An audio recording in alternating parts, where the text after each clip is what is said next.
Hi, to check total screen time on your POCO F6, you would need to go in the settings first, and here scroll till you see the tab Digital Wellbeing and Parental Controls.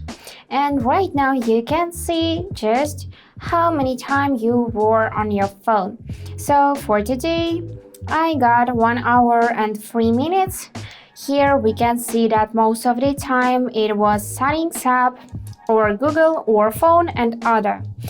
If we just tap here, we'll be able to see it as a graph, and here we can also see which apps just took most of the time. Here you can also check which sites you visit, just like that. And here you can also just switch to another date by tapping this arrow. So on the 2nd of December, I got 0 minutes. I guess it is new record now. So we can also switch from the screen time to notifications received, and this is how it will look now, and also for the times opened, and here is how it looks. So I opened settings today 78 times.